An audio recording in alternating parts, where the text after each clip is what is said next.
శుభకార్యాలకు పూజార్ల కోసం వెతుకుతున్నారా? ఇక నుండి అవసరం లేదు. పూజారీస్.com లో అతి తక్కువ ధరలకే పూజార్లను ముందే బుక్ చేసుకోండి. వెంటనే కాల్ చేయండి. 2024 జనవరి నుండి డిసెంబర్ వరకు ఉన్నటువంటి రాశి ఫలితాన్ని మనం ఇప్పుడు తెలుసుకోబోతున్నాము. జ్యోతిష్ శాస్త్రం అనేది ఒక గణితపూరితమైనటువంటి ఒక శాస్త్రం. ఏ గ్రహాలు ఎక్కడ ఉన్నాయి, ఏ స్థితిలో ఉన్నాయి, ఆ గ్రహాల యొక్క స్థితిగతిని బట్టి ఆ రాశి యొక్క మార్పులలో జరుగుతున్నటువంటి ఆ రాశుల యొక్క గ్రహాలన్నీ కూడా మార్పుల వల్ల ఆ రాశికి కలుగుతున్నటువంటి శుభాశుభ ఫలితాలన్నీ కూడా నిర్ణయించడం జరుగుతుంది. ఆంగ్ల నూతన సంవత్సర ప్రకారం జనవరి నుంచి మనము డిసెంబర్ వరకు చెప్పుకుంటాం. త్వరలో ఉగాది పంచాంగ శ్రవణం కూడా మనం తెలుసుకోబోతాం. ఈ సంవత్సరం ఏ రాశి వారికి బాగా ఉంది, ఏ రాశి వారికి ఎలా ఇబ్బందిగా ఏమైనా ఉన్నాయా అవన్నీ తెలుసుకోవడం కంటే కూడా నా రాశి ఈసారి చాలా బాగుంటుంది అని చెప్పి నూతన సంవత్సరం రోజు ఒక సంకల్పం తీసుకోండి. గోచార గ్రహస్థితులను దృష్టిలో పెట్టుకొని చెప్పడం జరుగుతుందండి. ఇది మీ యొక్క వ్యక్తిగత జాతకానికి సుమారుగా ఒక 30 నుంచి 40% మాత్రమే నేను చెప్పేది మీకు వర్తిస్తుంది. బాగా గుర్తించాలి. జాతకం, జ్యోతిష్యం పడుతున్న వర్షానికి ఒక గొడుగే కానీ జాతకం జీవితం కాదు. మీరు ఏదైతే వృత్తి చేస్తారో, మీరు ఏదైతే మీ జీవితంలో ముందుకు తీసుకొని వెళ్తారో అదే మిమ్మల్ని కాపాడుతుంది, కానీ జ్యోతిష్యం కాపాడదు. బాగా గుర్తుపెట్టుకోండి. జ్యోతిష్యం ఒక రిఫ్రెష్ బటన్ లాగా మాత్రమే. కంప్యూటర్లో రైట్ క్లిక్ చేస్తే ఎలా రిఫ్రెష్ ఉంటుందో అలా రిఫ్రెష్ చేయడానికి కోసం మాత్రం ఉన్న ఒక చిన్న పరికరం మాత్రమే ఇది. అందుకని జ్యోతిష్యం జీవితం కాదు. మళ్ళీ ప్రతి ఒక్కళ్ళు కూడాను మీ యొక్క సంపూర్ణ జాతకం తెలుసుకోవడానికి కోసం మీ పరిసర ప్రాంతాల్లో ఉన్నటువంటి సద్గురువుల్ని సంప్రదించండి, జ్యోతిషాస్త్ర నిపుణుల్ని సంప్రదించండి, గౌరవిస్తూ వారి ద్వారా తెలుసుకోండి. లేదా మా ఛానల్ ద్వారా మీరు తెలుసుకోవాలి అని అనుకుంటే ఈ కింద ఉన్నటువంటి మా నంబర్కి వాట్సప్ మాత్రమే చేయాలి. బాగా చెప్తున్నాను, కాల్ చేస్తే లేపమండి. వాట్సప్ మాత్రమే చేయాలి. వాట్సప్ చేసిన తర్వాత మేము రిప్లై ఇచ్చిన తర్వాత అప్పుడు కాల్ చేయొచ్చండి. మేము రిప్లై ఇవ్వకుండా మీరు కాల్ చేస్తే కాల్ లేపబడదు. మళ్ళీ చెప్తున్నాను, 20 సంవత్సరాల లోపు 21 సంవత్సరాల లోపు ఉన్న వాళ్ళు ఖచ్చితంగా విద్యార్థులు అడగకూడదు. విద్యార్థులు చదువుకొని పైకి రావాలి అంతే. విద్యార్థులు 21 సంవత్సరాల లోపు ఎవరు అడిగినా ఖచ్చితంగా వాడికి జాతకం చెప్పబడదు. మరియు ఇల్లీగల్ అఫైర్స్, ఆర్థిక సమస్యలు గురించి అడిగితే ఖచ్చితంగా చెప్పబడదు.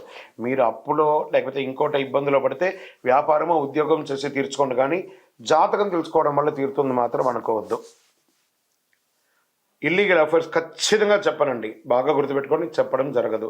తర్వాత పెద్దవాళ్ళైనటువంటి 60 సంవత్సరాల పైచిలకు వాళ్ళు, మీరు 60 తెలుగు సంవత్సరాలని పూర్తి చేస్తుంటారు కాబట్టి మీరు పెద్దవాళ్ళు, మీకు అన్ని రకాలుగా అన్ని జీవితంలో అన్నీ అనుభవించుంటారు కాబట్టి మీరు తెలుసుకోవాల్సిన అవసరం లేదు. దీన్ని సహృదయంతో స్వీకరించగలరు. జ్యోతిశాస్త్రరీత్యా ద్వాదశ రాశుల్లో 12వ రాశి అయినటువంటి మీనరాశి మిత్రులారా, మీరు పూర్వభాద్ర నక్షత్రం 4వ పాదం, ఉత్తరాభాద్ర నక్షత్రం 1, 2, 3, 4 పాదములు, రేవతి నక్షత్రం 1, 2, 3, 4 పాదాలకు జన్మించిన మీరు మీనరాశి వారిగా పరిగణించబడుతున్నారు. ఈ సంవత్సరం మీకు శుభాశుభ ఫలితాలు ఎలా ఉండండి. రాహు జన్మంలో సంచరిస్తున్నారు, సప్తమంలో కేతు సంచారం, 2వ స్థానంలో గురు సంచారం. ఈ సంవత్సరం మే 1 నుంచి 3లోకి మారడం, ఏళ్నాటి శని 12వ స్థానంలో సంచరిస్తున్నారు. ఇది వక్రించి జూన్ 30 నుండి వక్రగతి జరుగుతుంది. మీకు అద్భుతమైనటువంటి మహాదశ నడుస్తుంది.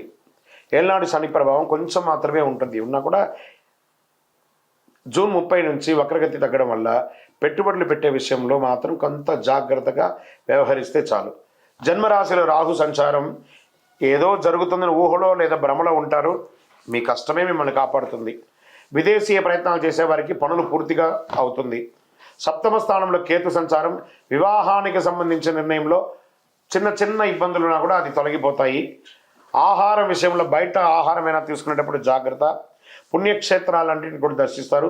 3వ స్థానంలో గురువు వల్ల కొత్త పరిచయాలు పెరుగుతుంది. సమాజంలో ఉన్నతమైనటువంటి వ్యక్తుల ద్వారా పరిచయాలు పెరుగుతాయి. దృష్టిలో గురువు కాబట్టి మీరు ఎవరితోనైనా మాట్లాడినప్పుడు చట్టపరమైన పత్రాలు సంతకం చేసేటప్పుడు 1-2 సార్లు చదివి నిర్ణయం తీసుకోండి. ఆరోగ్యం పట్ల శ్రద్ధ వహించాలి. ప్రయాణాల్లో జాగ్రత్త అవసరం. ఉదర సంబంధిత సమస్యలు వచ్చే అవకాశాలు ఉన్నాయి. వెన్నెముకకు సంబంధించిన ఇబ్బందులు పడే అవకాశాలు ఉన్నాయి. విద్యార్థులకి కాస్త మిశ్రమంగా ఉన్నాయి, యోగిస్తారు.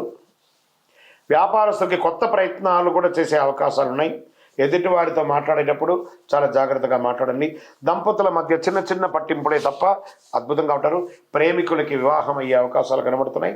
విదేశాలకి వెళ్ళాలనుకున్న వాళ్ళకి యోగం, ఎలక్ట్రానిక్ ప్రింటింగ్ అన్ని వాళ్ళకి యోగం, వ్యవసాయదారులకి చాలా యోగం అని కూడా చెప్పచ్చు. మీనరాశి వారికి చంద్రాష్టమం 2024లో జనవరి నుండి మార్చి వరకు. జనవరి నెల 5/1/2024 6:46 ఉదయం నుండి 7/1/2024 4:01 సాయంత్రం వరకు చంద్రాష్టమం. ఫిబ్రవరి నెలలో 1వ తారీఖున నెల ప్రారంభంలోనే స్టార్ట్ అయింది. 1/2/2024 2:32 మధ్యాహ్నం నుండి 4/2/2024 1:04 ఉదయం వరకు చంద్రాష్టమం. మళ్ళీ ఫిబ్రవరి నెలలోనే రెండోసారి కూడా చంద్రాష్టమం వచ్చింది. 28/2/2024 9 రాత్రి నుండి 2వ తారీఖున 3వ నెల 2024 8:17 ఉదయం వరకు చంద్రాష్టమం ఉంది, జాగ్రత్త. మళ్ళీ మార్చి నెలలోనే 27/3/2024 2:56 ఉదయం నుండి 29/3/2024 2:09 రాత్రి వరకు మధ్యాహ్నం వరకు చంద్రాష్టమం ఉంది. ఈ రోజులలో వాహనం నడిపేటప్పుడు జాగ్రత్త, సంతకాలు పెట్టేటప్పుడు జాగ్రత్త, ఇతరులతో మాట్లాడేటప్పుడు జాగ్రత్త, దైవ ప్రార్థనతో సైలెంట్గా ఉండండి. సకల దోషాలు తొలగి ఆనందంగా ఉండడానికి నవమూలిక సిద్ధ ధూపంతో ధూపం వేయండి. మీ యొక్క వ్యక్తిగత జాతకం తెలుసుకోవడానికి కింది నంబర్లో ఉన్నటువంటి నంబర్కి మీ పేరు, date of birth, time of birth, place of birth WhatsApp చేయండి. విజయోస్తు.